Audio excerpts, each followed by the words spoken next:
আসসালামু আলাইকুম ভিউয়ার্স, সবাই কেমন আছেন? চলে আসলাম আরও একটি নতুন ব্লগ নিয়ে। আমি আর আম্মু বাজারে এসেছিলাম আর কিছু প্রয়োজনীয় বাজার সদাই করলাম। আজকে যেগুলো বাজার করলাম সবগুলোই কিন্তু আমার নিজের ইনকামের। সো নিজের ইনকামের আসলে বাজার করার মজাই আলাদা। তো যাই হোক, আম্মু 2টা ডাব খেতে চাচ্ছিল, তো ডাব নিয়ে আসলাম 2টা। যেহেতু আমরা রোজা আছি, সো ইফতারের পরেই ডাবগুলোকে খাওয়া হবে।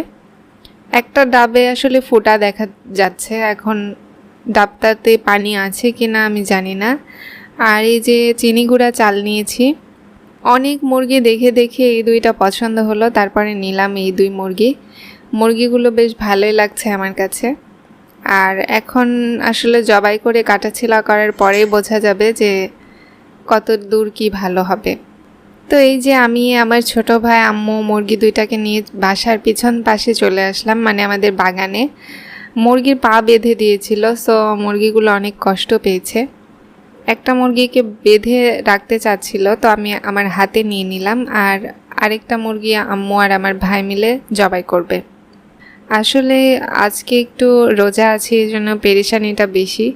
বাইরে গিয়ে বাজার করা, আবার এসে বাসায় কাজ করা। মায়ের সাথে হাতে হাত মিলিয়ে কাজ করলে আসলে মায়েরও অনেক উপকার হয়ে যায়। এজন্য আমি চেষ্টা করি আমার আম্মুকে হেল্প করার। তো আমার ছোটো ভাই আসলে ঠিকমতো জবাই করতে পারে না, তারপরে ওকে আমরা ঝাড়ি টাড়ি মেরে আসলে জবাই করা শেখাচ্ছিলাম।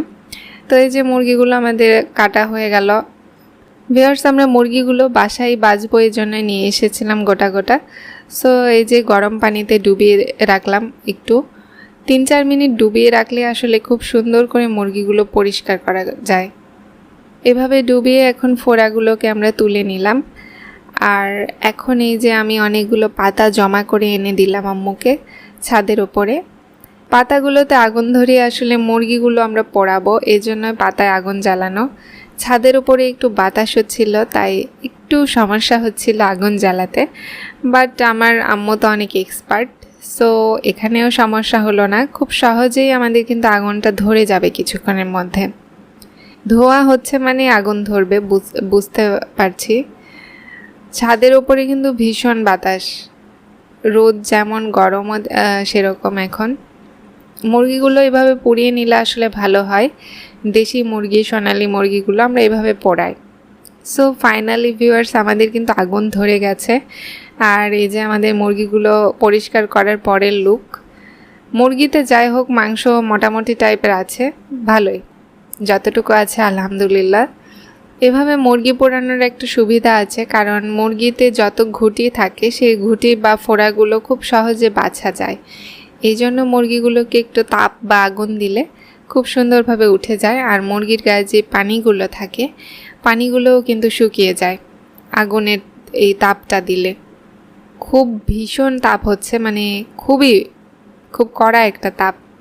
আর এদিক সেদিক আগুন আসলে নাচানাচি করছে বাতাসের জন্য। তো যাই হোক, আমাদের 2টা মুরগি পোড়ানো কমপ্লিট। আর এই যে মুরগি পোড়ানোর পরের ফাইনাল লুকটা, মুরগিগুলো খুব সুন্দরভাবে পোড়ানো হয়েছে। ভিউয়ার্স, আমি আর আম্মু মিলে মুরগিগুলোর কিছু ঘুঁটি ছিল, ঘুঁটিগুলো বাছলাম। আর এখন মুরগি একদম পরিষ্কার। সো এখন আম্মু মুরগিগুলোকে কেটে নিবে। 2টা মুরগি মিলে আমাদের 1 কেজির মতো মাংস হয়েছিল, 1 কেজির বেশি। সো এটা অনেক মাংস। এগুলো মাঝারি টাইপের মুরগি, খেতেও ভালো লাগে কিন্তু। ও হ্যাঁ, আর একটা কথা বলতে তো ভুলেই গেছি, এই মুরগিগুলো কিন্তু সোনালি মুরগিগুলো বেশ ভালোই মাংস আছে।